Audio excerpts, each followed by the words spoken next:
Hello friends, welcome to our YouTube channel. இந்த வீடியோவில் நம்ம எந்த காலேஜ் பற்றி பார்க்க போகிறோம் அப்படின்னா, ஆதித்யா இன்ஸ்டிடியூட் ஆஃப் டெக்னாலஜி. இது ஒரு கோயட் காலேஜ் அண்ட் இந்த காலேஜோட அட்டானமஸ் காலேஜ் டூ. ஸோ இது பார்த்தீங்கன்னா கோயம்புத்தூரில் லொக்கேட் ஆகியிருக்கு. Approved by AICTE. அஃபிலியேஷன் பார்த்தீங்கன்னா அண்ணா யூனிவர்சிட்டி கூட வந்து பண்ணியிருக்காங்க. It's a private self financing engineering institution and 2008 start பண்ணியிருக்காங்க. அண்ட் இந்த காலேஜில் பார்த்தீங்கன்னா இப்போ கவுன்சிலிங் போயிட்டுருக்கு. இந்த காலேஜ்க்கான கவுன்சிலிங் கோட் 2744. ஸோ 2744 அப்படிங்கிறது தான் இந்த காலேஜ்க்கான கவுன்சிலிங் கோட். இந்த காலேஜில் ஒவ்வொரு டிபார்ட்மெண்ட்க்கும் தகுந்த மாதிரி லாஸ்ட் இயர் வந்து கட் ஆஃப் கிடச்சிருக்கும் இல்லையா? ஸோ அதை நான் இப்போ கிளியராக உங்களுக்கு எக்ஸ்பிளைன் பண்ணுறேன். அண்ட் உங்களுக்கு கண்டிப்பாக வந்து கரியர் பற்றின டவுட் இருக்கும். உங்களுக்கு எந்த கோர்ஸ் சூஸ் பண்ணுறது அப்படின்னு நிறைய குழப்பம் இருக்கும். நாங்கள் எந்த கோர்ஸ் சூஸ் பண்ணால் எங்கள் கரியர் பெஸ்ட்டாக இருக்கும் அப்படிங்கிற மாதிரி நிறைய கேள்வி இருக்கும். ஸோ அது எல்லாத்தையுமே நீங்கள் எங்களுக்கு கால் பண்ணி கிளாரிஃபை பண்ணிக்கலாம். ஸோ இப்போவே டிஸ்பிளேல இருக்கக்கூடிய நம்பர் 8122024545. இதுக்கு கால் பண்ணி உங்களோட டவுட்ஸ் எதுவாக இருந்தாலும் கேட்டு கிளாரிஃபை பண்ணிக்கோங்க. ஸோ நான் இப்போ லாஸ்ட் இயர் அதாவது 2023 கிடச்சிருக்கக்கூடிய கட் ஆஃப் எல்லாமே இப்போ நான் உங்களுக்கு சொல்கிறேன். ஒவ்வொரு கேட்டகரி வைஸ் டிபார்ட்மெண்ட் வைஸ் இப்போ நான் வந்து எக்ஸ்பிளைன் பண்ணுறேன்.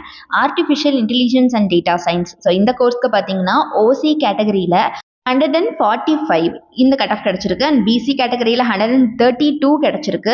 எம்பிசி கேட்டகரியில் 135.5 வந்து கிடச்சிருக்கு. எஸ்சி கேட்டகரியில் 119.5 வந்து கிடச்சிருக்கு. அதே மாதிரி எஸ்சிஏ கேட்டகரியில் பார்த்தீங்கன்னா 139.5 வந்து கிடச்சிருக்கு. அதே மாதிரி கம்ப்யூட்டர் சயின்ஸ் அண்ட் இன்ஜினியரிங் இந்த கோர்ஸில் ஓசி கேட்டகரியில் 147 கிடச்சிருக்கு. பிசி கேட்டகரியில் 140 கிடச்சிருக்கு. பிசிஎம் கேட்டகரியில் 127.5 வந்து கிடச்சிருக்கு. எம்பிசி கேட்டகரியில் 139 கிடச்சிருக்கு. அண்ட் அதே மாதிரி எலக்ட்ரானிக்ஸ் அண்ட் கம்யூனிகேஷன் இன்ஜினியரிங்கில் பார்த்தீங்கன்னா ஓசி கேட்டகரியில் 136.5 வந்து கிடச்சிருக்கு. பிசி கேட்டகரியில் 125.5 வந்து கிடச்சிருக்கு. எம்பிசியில் பார்த்தீங்கன்னா 120.5 வந்து கிடச்சிருக்கு. அண்ட் எலக்ட்ரிக்கல் அண்ட் எலக்ட்ரானிக்ஸ் இன்ஜினியரிங்கில் ஓசி கேட்டகரியில் 128.5 வந்து கிடச்சிருக்கு. பிசியில் பார்த்தீங்கன்னா 119.5 வந்து கிடச்சிருக்கு. பிசிஎம் கேட்டகரியில் 126 வந்து கிடச்சிருக்கு. அண்ட் எம்பிசியில் பார்த்தீங்கன்னா 96 வந்து கிடச்சிருக்கு. அண்ட் அதே மாதிரி எஸ்சிஏ கேட்டகரியில் 100 வந்து கிடச்சிருக்கு. அதே மாதிரி இன்ஃபர்மேஷன் டெக்னாலஜி கோர்ஸில் பார்த்தீங்கன்னா ஓசி கேட்டகரியில் 138.5 வந்து கிடச்சிருக்கு.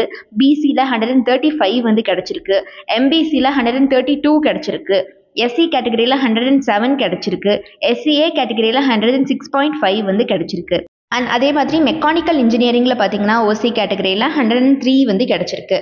ஸோ இப்போ நான் சொன்னது எல்லாமே லாஸ்ட் இயர் அதாவது 2023 கிடச்சிருக்கக்கூடிய கட் ஆஃப் மார்க்ஸ். அண்ட் ஒவ்வொரு டிபார்ட்மெண்ட் வைஸ் கேட்டகரி வைஸ் நான் இப்போ சொன்னேன் இல்லையா? இதே மாதிரி நவ் 2024 என்ன மாதிரி கட் ஆஃப் கிடச்சிருக்கு அப்படிங்கிறத தெரிஞ்சுக்கணும். அப்படிங்கிற பட்சத்தில் நீங்கள் கீழே டிஸ்பிளே ஆகிற நம்பர் 8122024545 இதுக்கு இப்போவே காண்டாக்ட் பண்ணி உங்களோட எல்லா விதமான counselling details and admission procedure details எல்லாத்தையுமே கேட்டு கிளாரிஃபை பண்ணிக்கலாம். அண்ட் நம்ம சேனல் எதாவது சப்ஸ்கிரைப் பண்ணாமல் பார்த்துட்டு இருக்கீங்க அப்படிங்கிற பட்சத்தில் மறக்காமல் சப்ஸ்கிரைப் பண்ணிக்கோங்க. கூட இருக்கக்கூடிய பெல் ஐக்கானை கிளிக் பண்ணிக்கோங்க. தேங்க்ஸ் ஃபார் வாட்சிங்.